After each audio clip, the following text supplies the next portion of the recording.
We're coming to you now, viewers around the country. Let's see who's on the line right now. Go ahead, you're live on TV Asia. Where are you calling from? Yeah, hi, I'm calling from Basking Ridge. Basking, so you're here in New Jersey. Go ahead. Yes. I want to hear from somebody. I Go want to ahead. ask a question to Jagduru. Go ahead. Okay, my question is, like we worship a lot of things, like God and like sun, earth, and all other, Devi Devtas.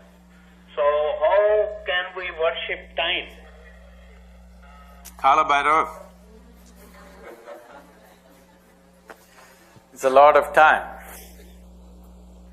That's my question. How can we worship time? Time. In the yogic sciences and Indian culture being a consequence of yogic sciences or a watered down version which common people follow, we've always seen Kala as the ultimate manifestation or the fundamental manifestation. The word Kala represents two things, time and darkness.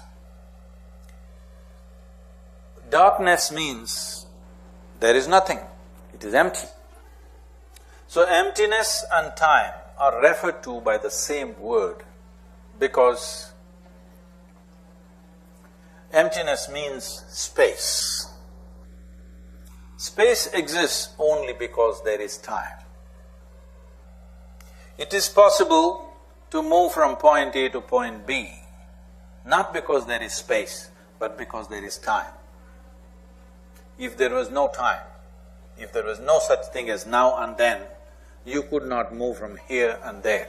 There would not be here and there.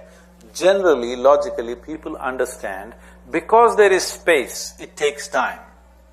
Now, because there is time, space exists. This may bend your logic right now, but that's how it is. If you look at creation more profoundly than intellectually, you would see time is first and then is space. That is why both are referred to as Kala. Kala means emptiness, darkness, space. At the same time, Kala means time. So, you want to worship time, you have Mahakaleshwar, Jain. Just this year there was a Kumbh Mela for him. Okay. Let's go to one more call on the phone. Let's see who's coming. By the way, we're live streaming on YouTube, TV Asia USA, I'm told by our viewers. Go ahead, you're live on TV Asia. Yeah, my name is Bhagat Prasad. I'm from Seattle, Washington. Seattle, go ahead. Yeah, I want to find out, I do have a claim, and so I wanted to find out if I'm able to get the benefit of the claim. I couldn't understand your question, sir. Could you say it a little slowly, clearly? What are you saying? Place? Plane? What was it? When I find a plane, right? You have a plane? Yeah, I have a plane. A plane with wings? The airplane? Yeah, insurance claim. Oh, you have an insurance claim? Okay, good. Right. I wanted to know whether I'm able to get the benefit from that. I guess he's asking you to predict whether he will get a benefit from an insurance claim. Is it life insurance? I don't think you're qualified for that. Sadhguru Ji is he's not here as an astrologer, he's here as a yogi and a visionary, so let me take another call. So let the insurance company decide whether you deserve that or not, please. You're live on the air on TV Asia. Where are you calling from? Hello, hi, this is Hema. I'm calling from Boston. Namaskaram, Sadhguru. Okay, go ahead. Yeah, my question is, how do I feel pleasant and peaceful inside myself, even if unexpected things come along the way? Please suggest one thing that I can do in order to respond rather than react to the situation. Thank you for the question. We all react. So that's the question basically. How do you not react?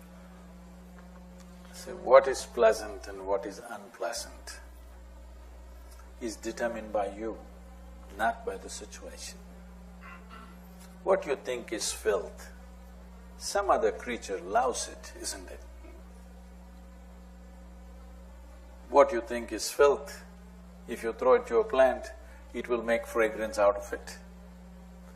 So, the question is not about how you respond or react to situations around you. The question is about whether you have taken charge of your faculties or not. Is your thought, your emotion, your energy, your body, is it taking instructions from you, or is it in a state of compulsive reaction to life around you? The moment you are in state of reaction, you must understand that you have become a slave to the existence around you, because somebody else can determine what happens within you. If somebody determines what happens around you, that is called slavery. But if somebody can determine what happens within you, somebody can make you happy, somebody can make you unhappy, somebody can make you miserable, somebody can make you joyful, this means you're a super slave. So how to come out of this slavery, if that's a question? First and foremost thing is to see that my life is my making, whichever way it is right now. I like it, I don't like it, but it is my making. If you see this, suddenly you will know how to respond. But without knowing a specific life situation of yours, if I tell you how to respond, tomorrow the situation is different and you respond the same way. Now you're moving towards morality. This is the fundamental difference between morality and spirituality. Morality is a ready-made response to everything the same way. Spirituality means you become an active intelligence and respond as each situation deserves. How you acted in a given situation yesterday may not be relevant today. But if you take to committed response like this, that if this happens, this is what I will do not fix this, because you are choosing to freeze your intelligence and operate in an automatic mode. This is not the way a human being should exist, because everything that you can do, every creature in the world is doing. I'm saying, what you can do, an earthworm, a grasshopper, a bird and a dog are doing the same things. What is it that you're doing the great thing? Survival, earning a living, maybe reproducing, and of course dying one day. So just for this simple process that every other creature is doing, they're doing it simply, you doing it with lot of fuss. Yes. What is a simple process of existence, you are doing it with enormous fuss, simply not because your life is complicated. You just evolved a little bit. If we take away half your brain, you will have no confusion, you will be peaceful. As all many spiritual teachers are aspiring for you that you should become peaceful. If we take half your brain out, you will be peaceful. Because to create turmoil, you need some intelligence. Now, you're asking for these kind of solutions. How do I do this? How do I do that? So you're somewhere seeing how should I freeze my intelligence, because somewhere deep inside you understand the source of my trouble is my intelligence. Well, isn't human intelligence the greatest benediction that we have? But if it turns against you, your intelligence turns against you, it is the greatest curse. So you can call it stress, you can call it anxiety, you can call it misery, you can call it madness. No, it is just that your own intelligence has turned against you. That's all that's happened to you. That you are on a self-help of torture, self-torture. You can poke yourself from morning to evening and have very philosophical descriptions of what you're going through or very medical descriptions of what you're going through. But all that's happening is, you have been given an intelligence which is reasonably sharp and you don't have a hand which is sensible, it is keep on poking yourself. If you take away half your brain, you will see you will be very peaceful. Doesn't matter what's happening in the world. Now, only problem is all potential is gone with the problem. Problem is gone, but potential of being human also is gone. This is not a solution. The solution is when you take charge of your faculties, that your body and your mind takes instructions from you. If your mind took instructions from you, would you keep yourself absolutely joyful every moment of your life or no? So there is no problem in your life except that you've not taken charge of your own faculty. As I said, you have never bothered to read the user's manual, but you know about nuclear science. This is a huge problem. You know about how the cosmos is made, you know about the various galaxies, you can get it on the internet, but you don't know a thing about this one.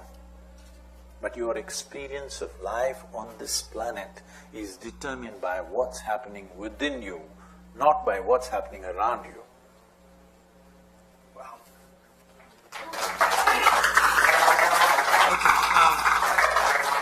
Question from Dr. Naveen. Guruji, good evening. Just one compliment, today is the Engineers Day, so congratulations all the engineers in the world. You are wonderful engineers, you are connecting the world, you are transforming the world, you are bridging the universe together. There are 7 wonders in the world, for me, you are the 8th wonder. Thank you so much. Two questions. People are always worried about doing right thing. Why they are not worried about doing things the right way? And the second question, what happened to our land, India? Why all the goddesses, all the saints and sadhus and sadhvis from ages, why they are born in India? We have produced maximum number of gods. We have produced maximum number of devis. If we think about every town, every district, every place, there are some god or goddesses. What happened to our land? Why anywhere else in the world, there are not so many gods or sadhus or sadhvis? So, today is Engineers' Day, as you said. So we're talking in engineering.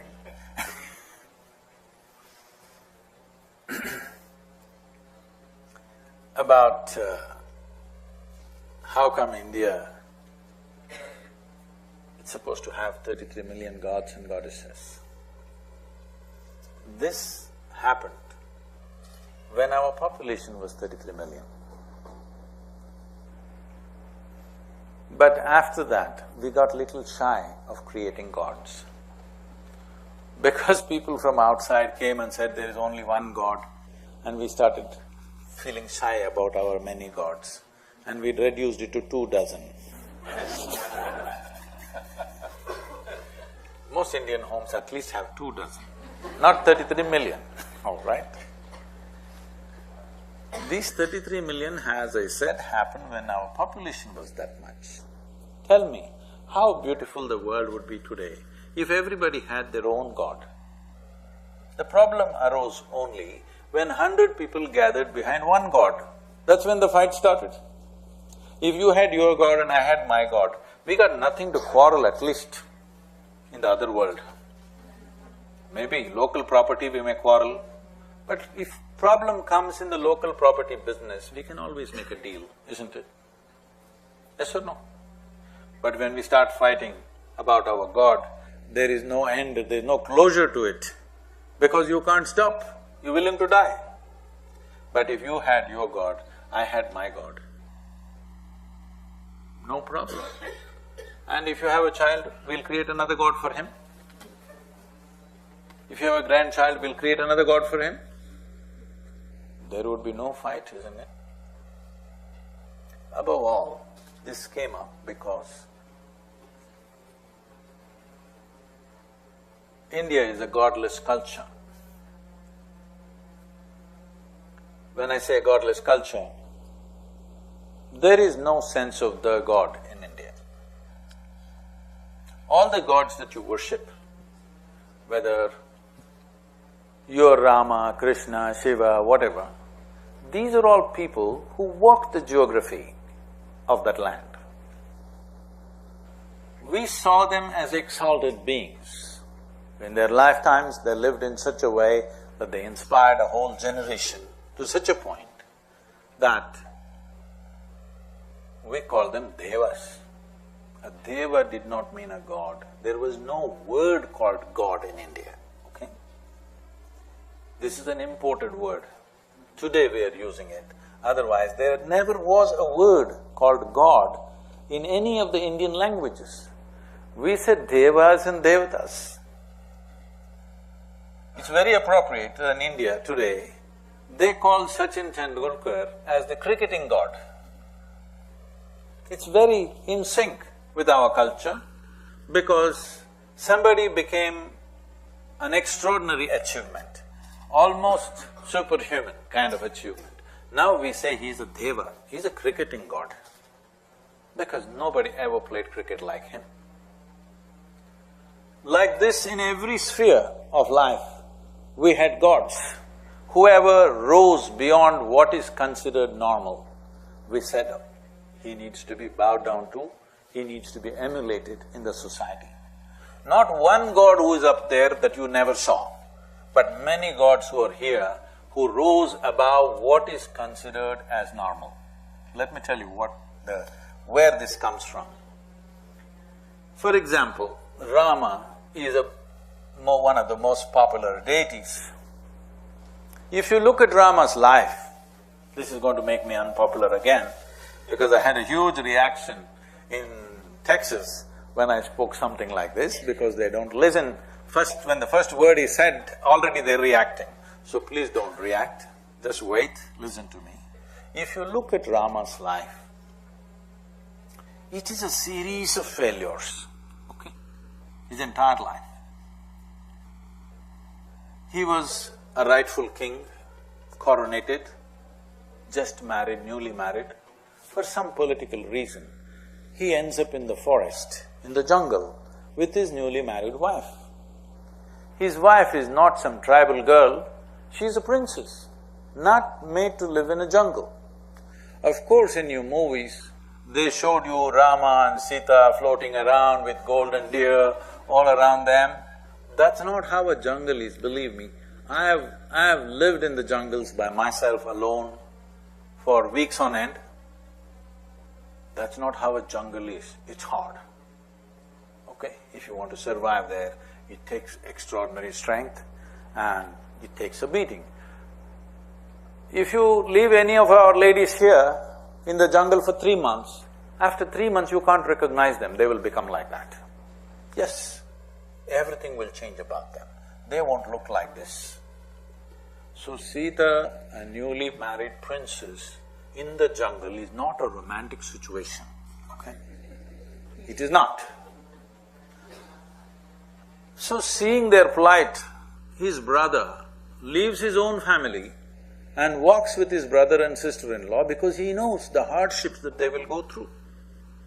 As if that was not bad enough, then she gets kidnapped and taken to Sri Lanka, and the man becomes despondent. You know, I was in a small town in Andhra Pradesh, and I was speaking to about 6,000 to 8,000 people are there and a few school children. One little girl, 14-year-old girl, stands up and asks, Sadhguru, they say Rama walked all the way from Ayodhya to Sri Lanka. How is it practical? Is it practical for a man to walk from Ayodhya to Sri Lanka? I said, see, you're a 14-year-old girl right now, you're a little girl, but in a few years you'll find a man. When that happens, suppose you got lost, would you want a man who will walk the distance to find you, or somebody who finds a practical solution in the neighborhood? Well, even that little girl knows she wants a man who will come all the way. So, he walks all the way wanting to find his wife. Obviously, she means that much to him. There is no flight to Colombo, walking down the subcontinent over 2,500 miles, okay? But she must have meant that much to him to go there, wages a war, burns down the city, gets his wife back. Again back in the kingdom, something goes wrong politically, again he sends her to the jungle, this time fully pregnant. No sonogram. So he doesn't know whether it's boy or girl or boys or girls or what. Then she goes there and delivers twins, 2 boys. He doesn't know. When they were 14 years of age, he wages a war with them and he could have killed them. If really some tragedy must happen to any human being means knowingly or unknowingly we killed our own children, this is the worst thing that it can happen to you, isn't it? He almost got there. He almost killed them. By some fortune, that was avoided. And then Sita dies in the forest without ever seeing him or he ever setting his eyes upon her again. You don't call this a successful life. If any one of these things happen in your life, you will be broken, isn't it? But all this series of wrongs happened in his life, but he still remained balanced, never became vengeful, never became hateful, never became an angry man. If he had to wage a war, he waged a war. If he had to do whatever he had to do, he did that to the best of his ability, but never became a slave of the external situation. It is this we worship. He is not a success, one series of failures, but we worship the man because it doesn't matter what the world threw at him. It could not in any way disturb him. He went about doing what he has to do to the best of his ability. It is this we worship as godliness, not being superficial. Sadhguruji, I've been told that we have about 7 minutes left on the scheduled broadcast time. We also have 953,000 viewers, I'm being told by Control Room, watching the show, listening to us on Radio Chai and on YouTube combined. Do you have time for us to extend a bit further? Another few minutes we could do it? All right, okay, good. So, viewers, you can stay. I'm going to come to you now because we're extending the program a bit with the consent of Sadhguruji. You're not letting people go to bed. No, we're not. Okay, go ahead. I'm going to take a call now from… Let's see, where are you calling from? Oh, you're from Edison, New Jersey? Okay, go ahead. Quickly then, question. You should have just come in person. Yes, exactly. Go ahead. Your question for Sadhguruji. How powerful Guru's blessing us? You have to repeat that slowly again and try to speak again clearly. Okay. How powerful Guru's blessings are. I believe in Guru. You're asking how powerful Guru's blessings are. The blessings of a Guru, how powerful are they? Any Guru. Any Guru. Is that the question? Okay, thank you.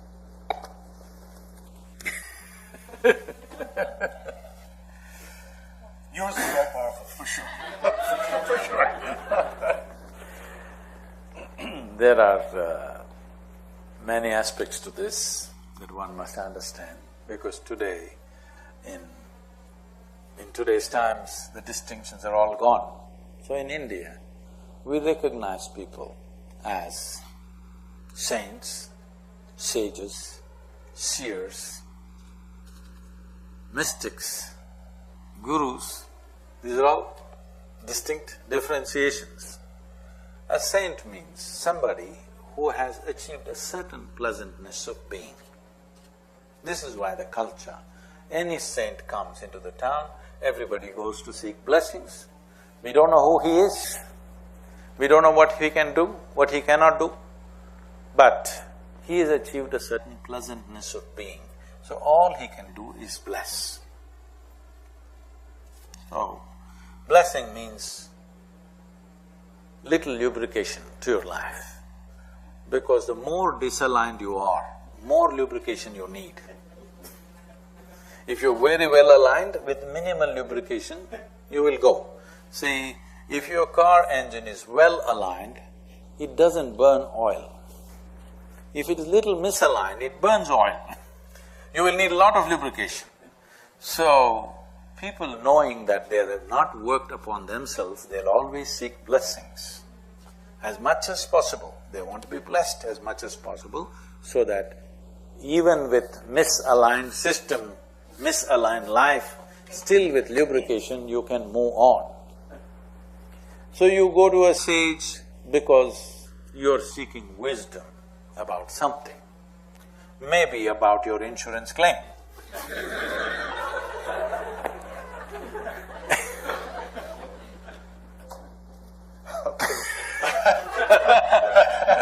All right, And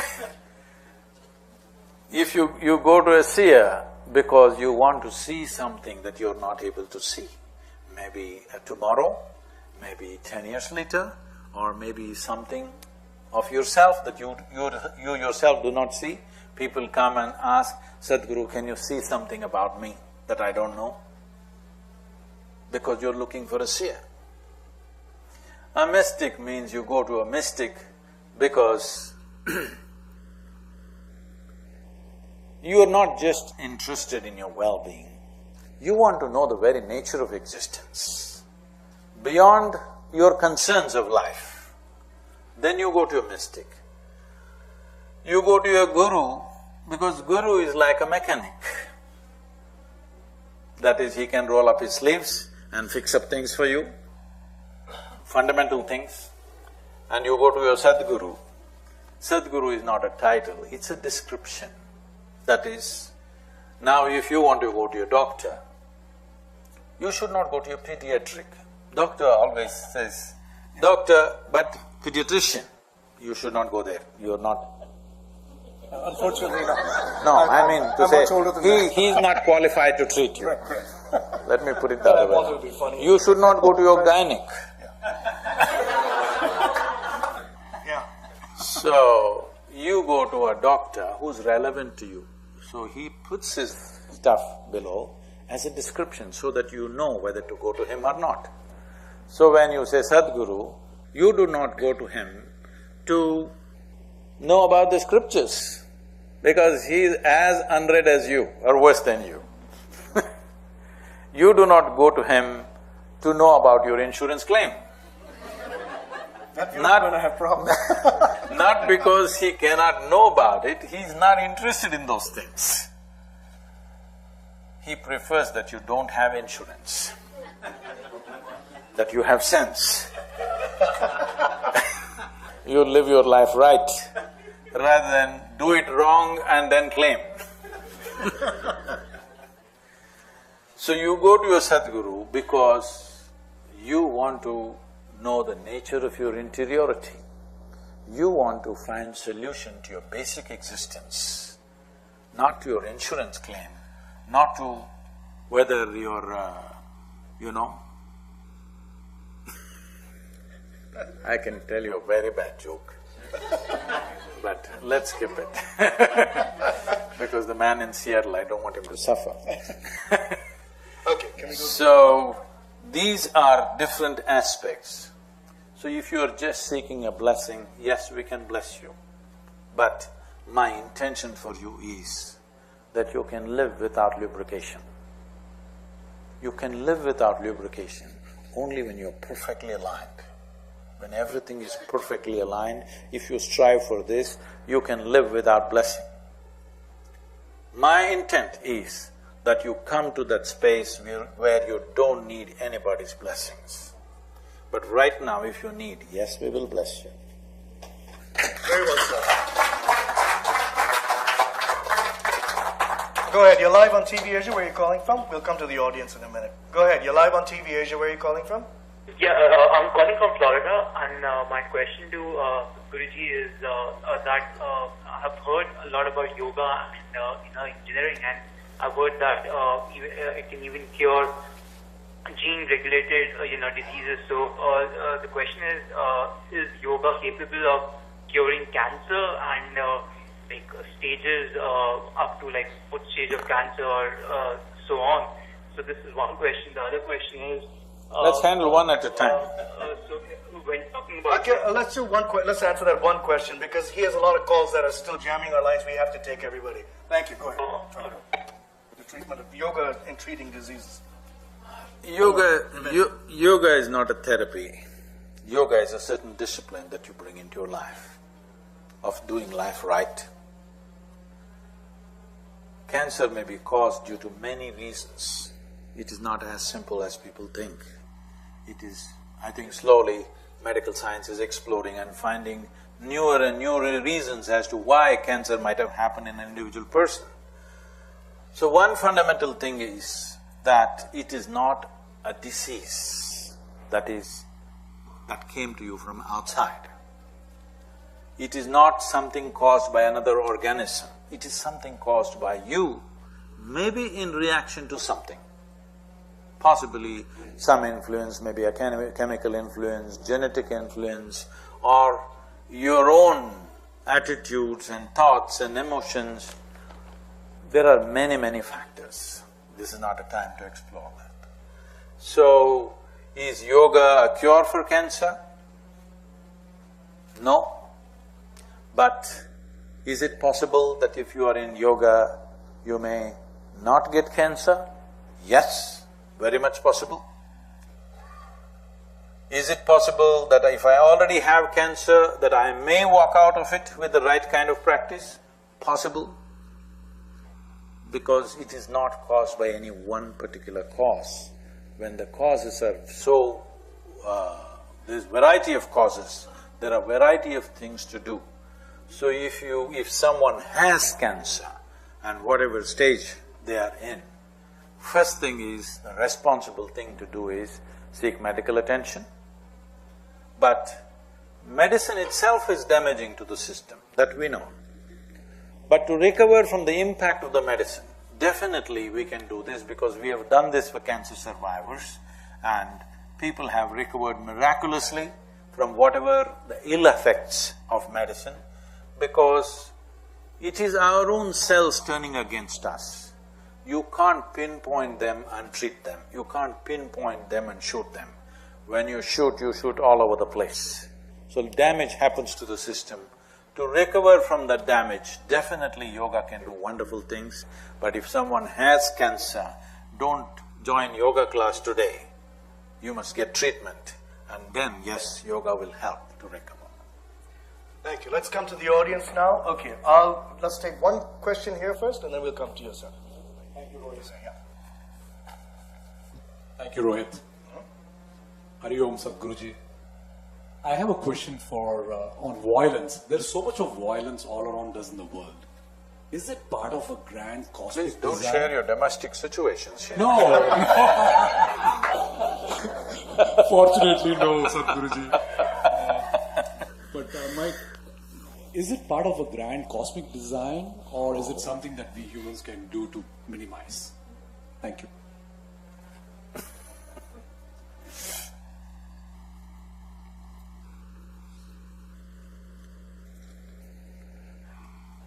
One thing is, people thinking there is too much violence today is a wrong notion. In many ways, the world is seeing much less violence today than in the past. Big aberrations like world wars have happened. But beyond that, if you look, in the ancient past, in any culture, the volume of violence that was happening on a daily basis was much, much higher on a day-to-day basis for almost every human being compared to what it is today. Most of you are never in the threat of day-to-day violence unless you are in certain parts of the world. But today it feels like there is too much violence, thanks to TV. Not us, we're pretty innocent. Because, see, 1,000 years ago, you are here in New Jersey, somewhere, let's say in the next state, in Pennsylvania, if 100 people got killed today, you could be sitting here enjoying the full moon. Everything peaceful, perfect. Maybe after 6 months you would come to know 100 people got killed. By then the entire impact would be gone. 6 months ago or a year ago it happened. But today, if 2 people get killed, the blood will flow into your sitting room. You have a television in your dining room? So into your dining table, you have one in bedroom? Usually people have. Into your bedroom, and people have a little TV in their bathroom. I'm saying blood will flow all over, wherever you go. And you look into your phone, blood will flow, ooze at you right there. So, even the 2 people getting killed becomes like a mega thing in your mind because you witness it like never before.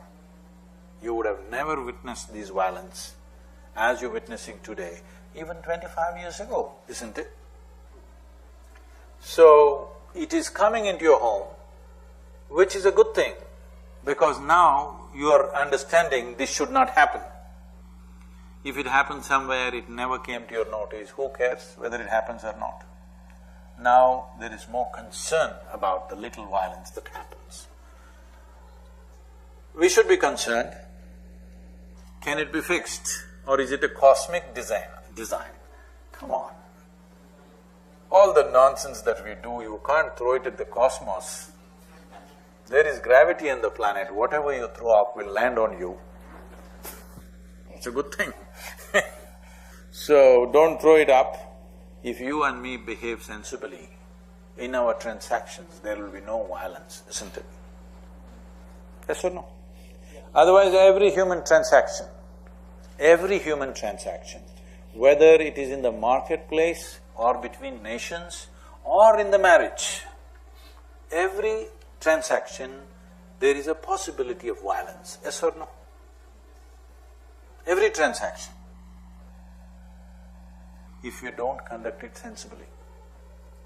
So, if we bring world to a better level of sense, you can definitely bring down violence considerably. Right now, they are not just fighting. See, there are many ways in which people come to violence.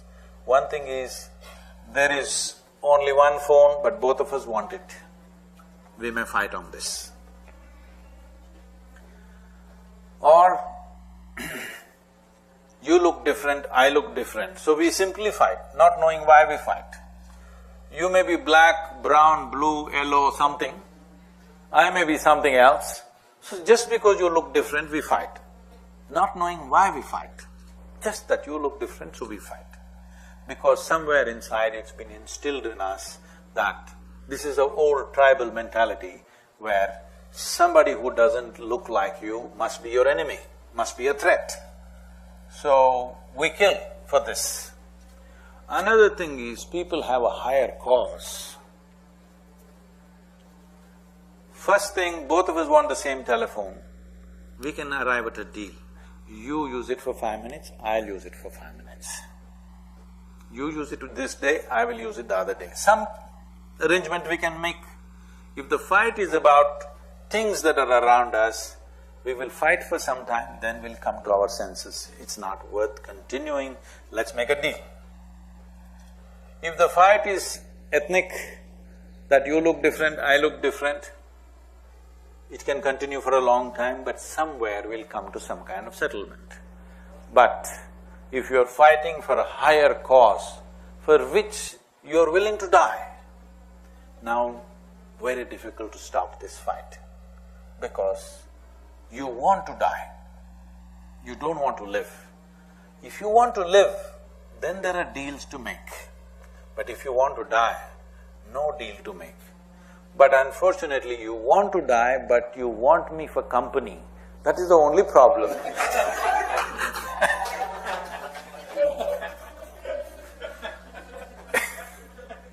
So we have to bring sense. This sense is gone out of us simply because we have been made to believe things that we do not know. If humanity comes to this much sense, Listen to me carefully.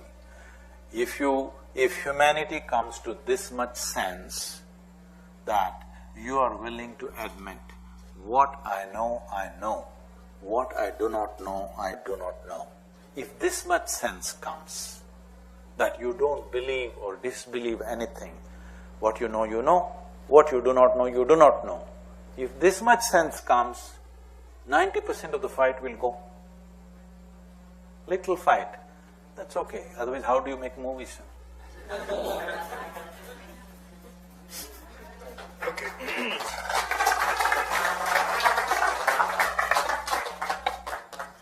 Okay, go ahead. You're live on TV Asia. Where are you calling from? Hi, I'm calling from Ottawa. Ottawa, Canada. Go ahead. Yeah, your question for Sadhguru? Oh my God! Hi, Sadhguru. Hello. I love you a lot. So my question is, so sorry. So I'm 18 now, and I don't really know what I should do with my life. I was in university last year, and then I dropped out, but I went back this year. But I'm still kind of confused as to what I should do with my life.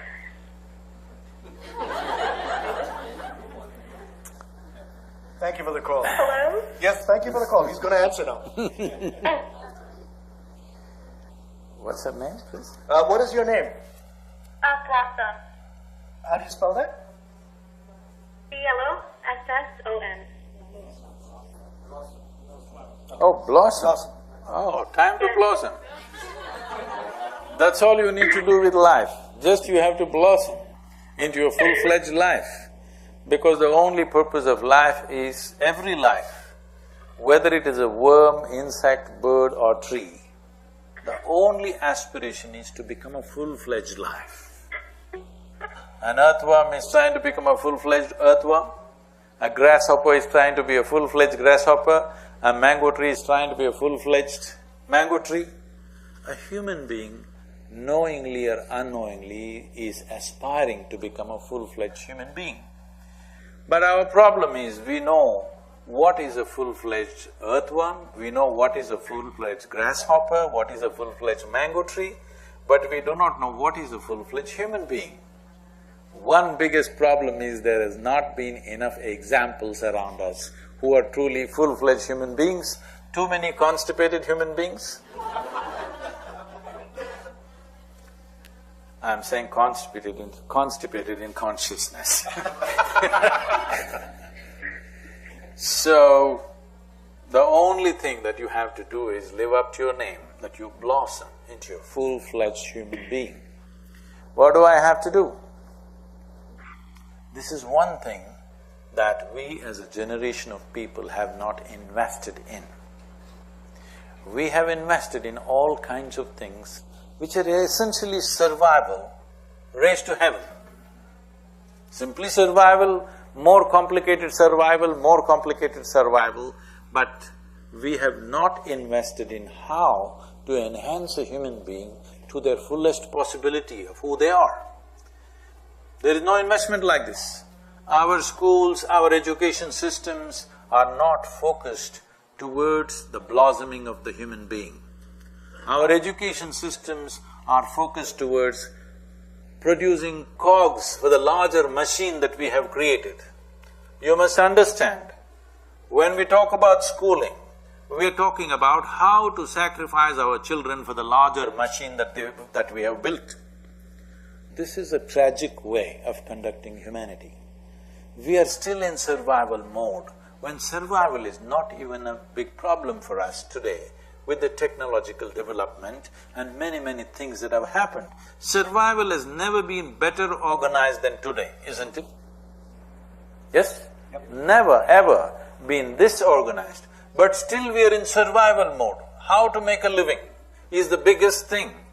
How to make a living, unfortunately, is ruling human consciousness. Till you change this, you will not blossom. Because when you're in survival mode, blossoming is not even the intent. Survival mode is just about surviving. It is time we shift humanity. An 18-year-old girl, should not be wondering, how will I earn my living? If you blossom, if you truly blossom, world will take care of you. Earning a living is not even a problem with this big a brain. When an earthworm knows how to earn its living, with 1/1,000,000th of your brain, with such a large brain, you must know how to earn a living. Only problem is, you don't want to just survive, you want to survive like somebody else. That is the problem.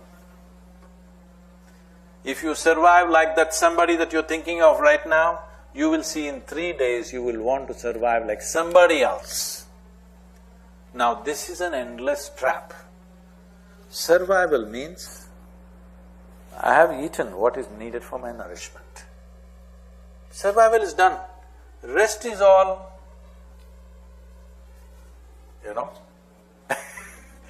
accessories to life. How much accessories should you have? How much you need to make yourself effective in the world, that's how much accessories you must have.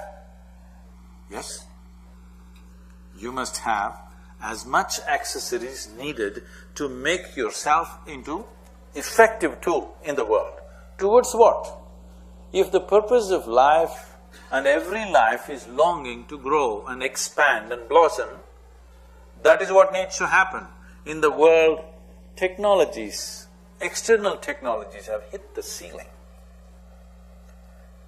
You have still not learned how to use the first model of iPhone to its full capacity. But I'm sure you're already wanting to buy the number 7, okay?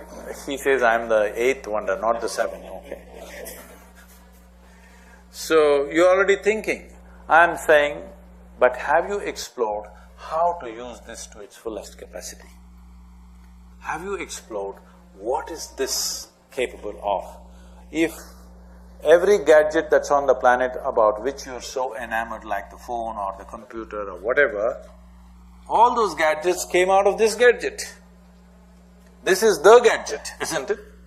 This must be explored. And we must set the world into this mode. The next generation of people should not be thinking about how to earn a living. That should not be a concern at all. The next generation of people should be looking at how every human being on the planet should become a full-fledged human being, can truly blossom, not just by name, but truly blossom, because only then you will have a beautiful world. Or in other words, right now, the most important thing that needs to be done with human beings is that you have to enhance them to a larger possibility than what they are right now. Right now, they are still in survival mode, like the caveman was in survival mode. They're still in the same mode, same fears, same insecurities, same anger, same struggles within themselves and outside of themselves. It's time to change this. If this has to change, you have to become an enhanced human being. You have to blossom. Thank you, Ottawa, for the vote. Thank you, Sadhguru. Now, we have about 12.5 minutes left before the live broadcast ends, so let's go to the gentleman there who has been waiting to ask a question. Go ahead, sir. We're asking our studio members to participate now. Viewers. Namaskar. India has been considered a land of religious people. We've been producing all these gurus and devtas that we spoke about. But in spite of all this, the righteousness that we teach, there seems to be more corruption in India than almost any other country. We rank amongst the highest amongst the corrupt countries. What do you think is the reason, and what is the way to correct that?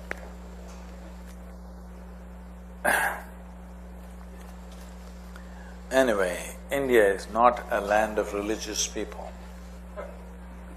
because you must understand this. Being religious means that you believe something.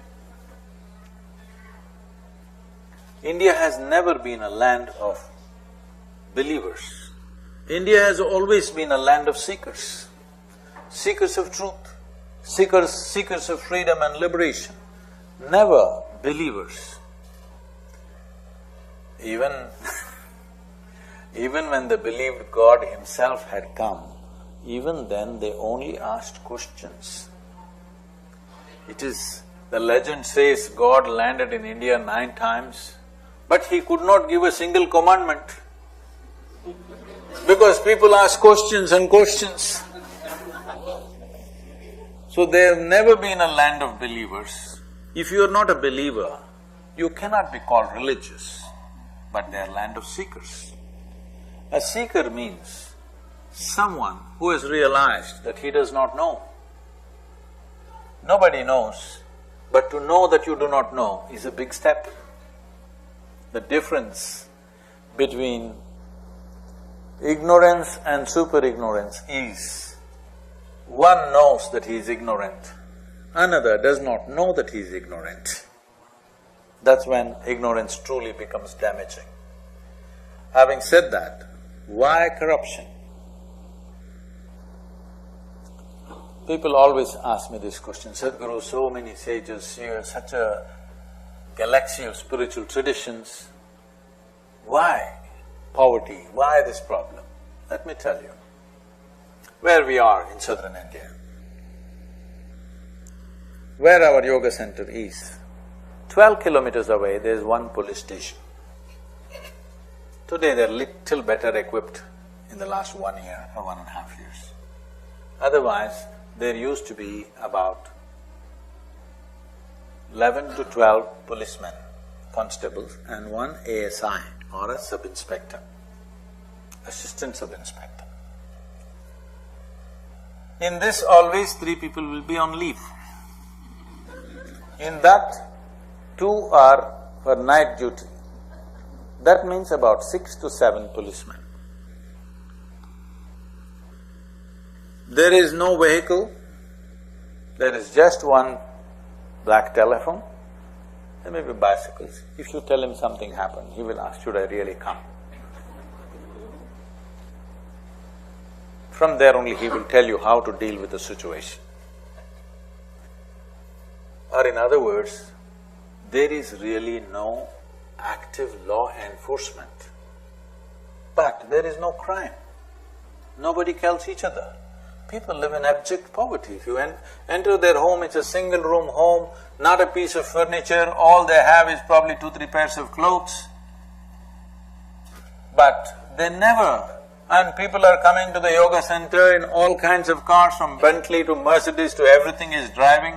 They never thought, why are these people driving this car? Why can't I grab it from him? Which they could, if they want. They never thought of doing that. That's being spiritual. I'm telling you, you take away… people generally say that in United States, at least in New York City, if you call the police, in 3 minutes flat, the police will be there fully armed, okay? They not only have guns on their hip, they also have bigger armory in the boot. Fully armed police will arrive within 3 minutes. Take away the police from New York City for 3 days and see what happens. Then you will understand what it means to have an entire population spiritual.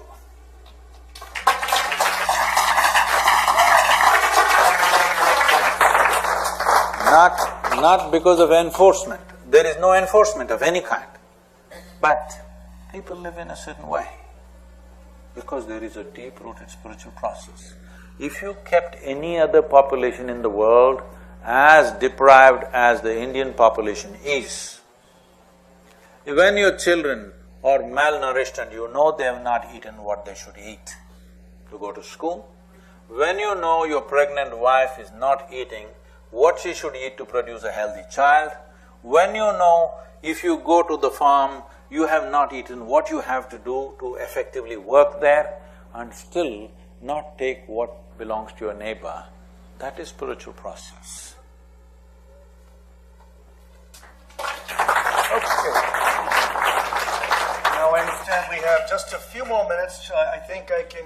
okay, somebody in the audience, I think, can I take one call from a lot of people that have been holding? We'll try to get a call in, so…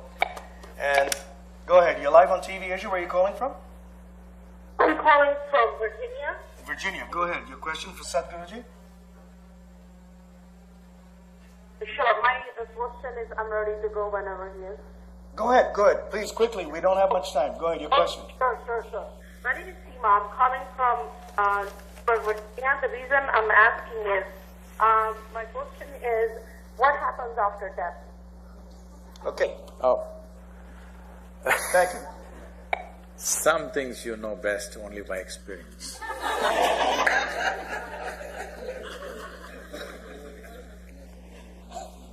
Whatever is not in your experience, if I talk about it, what is the option you have? You can believe what I say, or you can disbelieve what I say. As I already said, whether you believe or disbelieve, you don't get any closer to truth. If you believe me, you will have a positive story to tell. If you disbelieve me, you will have a negative story to tell, but you will not know anything. So something's best known by experience. In other words, when you ask what happens after death, what you're asking is, what is the nature of my life? Does this life extend beyond this body, or does this life end with this body? Fundamentally, you're asking, what is the nature of your life? Tell me, which is the best time for you to explore the nature of your life, now or after cremation? You must make up your mind. If it's now, that's why I'm here. If it's after cremation, all the best. Okay, I have 5 minutes, so one final question from the audience. Go ahead. We need to pass the mic here. And we'll have to, Sadhguruji, you have to make it brief because we'll be Pranam going off. Sadhguru. Thank you for being my inner strength. You're my hero. And my question is, you spoke about the violence, and I want to speak about the violence against animals, especially in India. You've also spoken about beef consumption. So I want to ask, a country like India, which has banned beef consumption in most of the states, why is it still the #1 exporter of beef in the world? There was a huge public outcry about Yulin festival where dogs were being boiled and eaten alive in China. But you know, Boiled means they were dead, okay? No, they were boiled alive. Yep. And then they were consumed, and there was a huge, public outcry against that. But how is India any different? There are acid attacks happening. Puppies are thrown from the Okay, roof. so let's from take the- this as a collective question again, animal cruelty, and Animal how that cruelty. figures and preventing I'm of representing India Unites for Animals, and we'll be holding this, big social movement Okay. and peaceful protests. We have to cut the question short because we don't have time. Go ahead, Sadhguruji.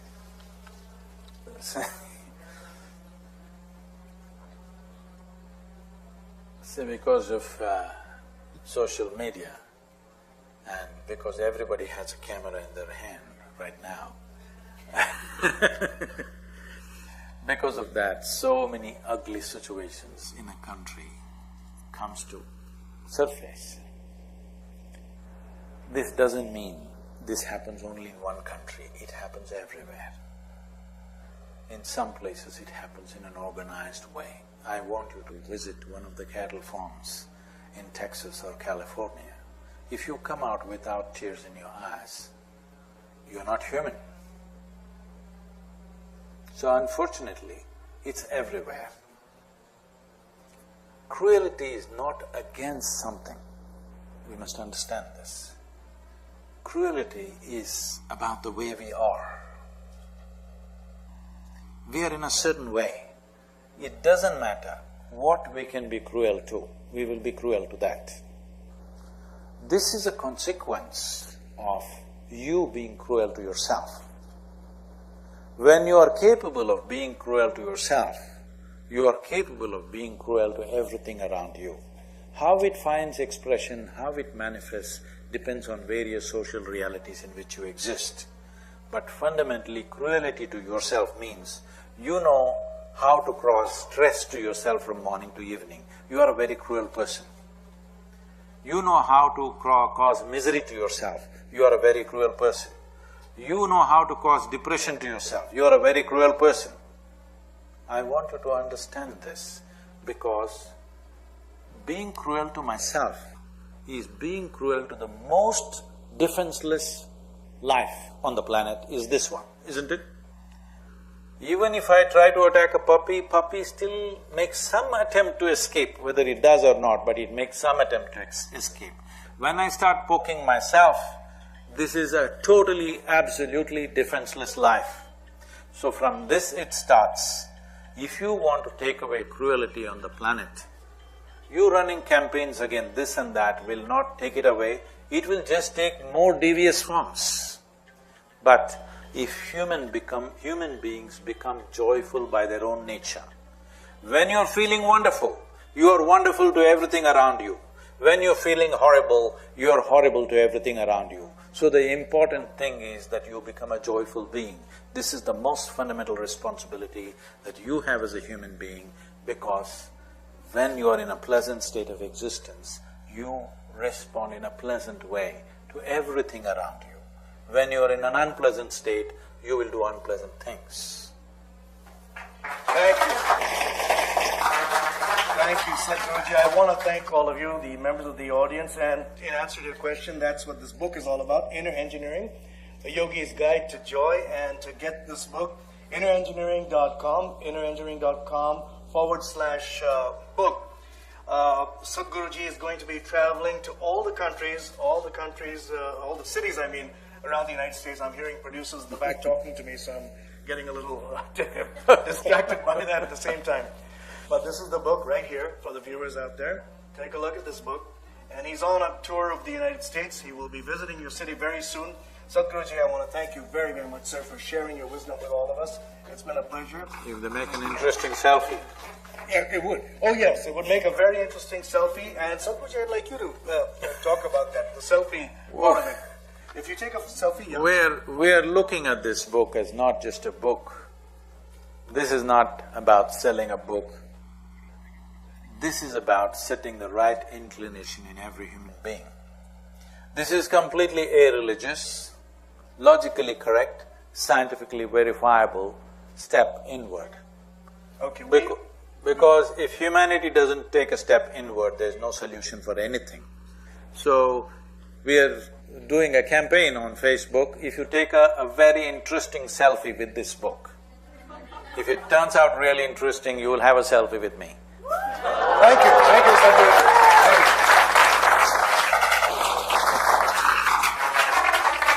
And thank you, viewers, thank you all, members of the audience, thank you, Sadhguruji, thank you very much. One more time, standing ovation.